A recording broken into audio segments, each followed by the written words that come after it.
Chennai super কিংসের হয়ে নিজের প্রথম মৌসুমে কেমন করলেন মুস্তাফিজুর রহমান? না, আইপিএল এখনও শেষ হয়নি, আজকেই শুরু জিম্বাবুয়ে সিরিজ। মুস্তাফিজকে তাই ফিরতে হয়েছে দেশে। তাই চেন্নাইয়ের হয়ে মুস্তাফিজের প্রথম মৌসুম শেষ হয়েছে 9 ম্যাচ খেলেই।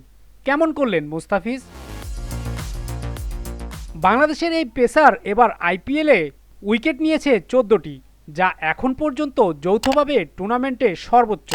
ওভার প্রতি রান দিয়েছেন 9.26 করে। এবারের আইপিএলে যেভাবে রান উৎসব হচ্ছে তাতে এটাকে খুব ভালো বলা না গেলেও খুব বেশি বলার সুযোগও নেই।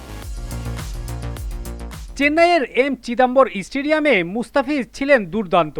6 ম্যাচে উইকেট নিয়েছে 11টি। মুস্তাফিজকে চেন্নাই দলে নেওয়ার পর থেকেই ধারণা করা হচ্ছিল ঘরের মাঠের গ্রিপিং উইকেট কাজে লাগাতেই মুস্তাফিজকে কিনেছেন চেন্নাই। সেই ধারণা সত্যি হলে বলতেই হচ্ছে মুস্তাফিজ চেন্নাইয়ের চাহিদা পূরণ করেছেন। সে কারণেই মুস্তাফিজকে হারিয়ে চেন্নাইয়ের প্রধান কোচ স্টিফেন ফ্লেমিং বলেছে মুস্তাফিজকে হারানো হতাশার। প্রথম ম্যাচ খেলেছিলেন 22 মার্চ এম চিদাম্বর স্টেডিয়ামে বেঙ্গালুরুর বিপক্ষে।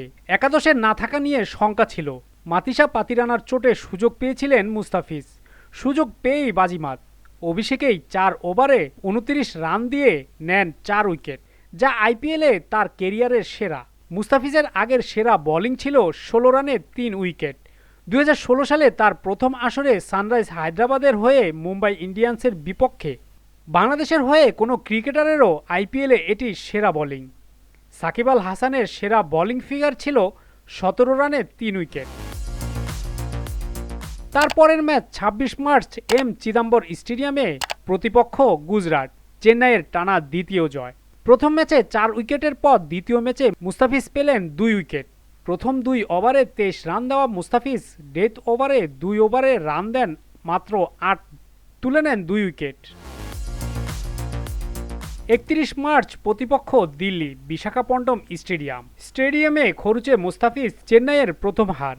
দিল্লির বিপক্ষে সেই ম্যাচে প্রথম ওভারেই মুস্তাফিজ খরচ করেন 18 রান। নিজের দ্বিতীয় ওভারে 4 রান দিয়ে ডেভিড ওয়ার্নারকে ফেরান। তবে ডেথ ওভারে 2 ওভারে খরচ করেন 25 রান। সব মিলিয়ে 4 ওভারে 47 রান খরচ করেন কাটার মাস্টার। তার পরের ম্যাচে 8 এপ্রিল এম চিদাম্বর স্টেডিয়ামে কলকাতার বিপক্ষে স্বরূপে মুস্তাফিজ কলকাতার ব্যাটসম্যানদের রীতিমতো বিপাকেই ফেলেছিলেন তিনি।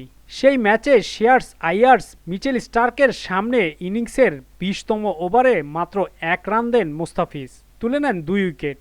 এর আগে আন্দ্রে রাসেলকেও বোকা বানিয়েছিলেন। মহেন্দ্র সিং ধোনি সহজ ক্যাচ না ছাড়লে রাসেলের উইকেটটিও পেতে পারতেন। সব মিলিয়ে 22 রানে নেন 2 উইকেট। 14 এপ্রিল ওয়াংখেড় স্টেডিয়ামে প্রতিপক্ষ মুম্বাইয়ের বিপক্ষে মুস্তাফিজ 4 ওভারে খরচ করেন 55 রান, উইকেট নেন 1টি। এমন খরুচে দিনেও বল হাতে গুরুত্বপূর্ণ সময় ডেভিডের উইকেট নেন মুস্তাফিজ।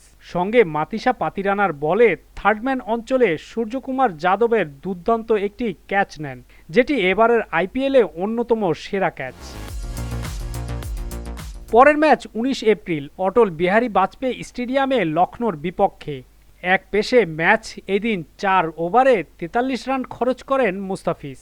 মূলত সেই দিন লখনৌর 2 ওপেনারই ম্যাচের ভাগ্য লিখে ফেলেন। 177 রানের লক্ষ্যে লোকেশ রাহুল ও কুইন্টন ডিকক গড়েন 90 বলে 134 রানের জুটি। ইনিংসের 15তম ওভারে মুস্তাফিজ এসে ডিকককে আউট করলেও তা ম্যাচে কোনো প্রভাব ফেলেনি।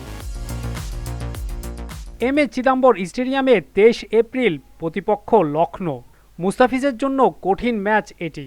লখনৌর বিপক্ষে সেদিন শুরুটা ভালো করেছিলেন। নিজের প্রথম ওভারে দিয়েছিলেন মাত্র 4 রান, পেয়েছিলেন লোকেশ রাহুলের উইকেট। তবে পরের ওভারে দিয়েছেন 13 রান। তৃতীয় ওভারে 15 ম্যাচের শেষ ওভারে যখন মুস্তাফিজের হাতে বল তুলে দেওয়া হলো, লখনৌর জিততে দরকার ছিল 17 রান। ক্রিজে centurion Marcus Stoinis. Mustafiz 17 run defend করতে পারেননি। প্রথম বলেই খেলেন ছক্কা, পরের 2 বলে 2টি 4। এর মধ্যে 3 নম্বর বলটি আবার হয়েছে নো। ফ্রি হিটে আবার 4 মেরে স্টোয়নিস লখনৌকে জেতান। সেদিন 3.3 ওভারে 51 রান দেন তিনি। মূলত টানা 3 ম্যাচে এমন খরুচে বোলিংয়ের ছাপই পড়ে মুস্তাফিজের ইকোনমি রেটে। তারপরের match 28 April M A Chidambar stadium, প্রতিপক্ষ সানরাইজার্স। এদিন মুস্তাফিজের তেমন কিছু করার প্রয়োজন হয়নি। চেন্নাই পেসার তুষার দেশপান্ডেই ম্যাচের ফল চেন্নাইয়ের দিকে টেনে নেন।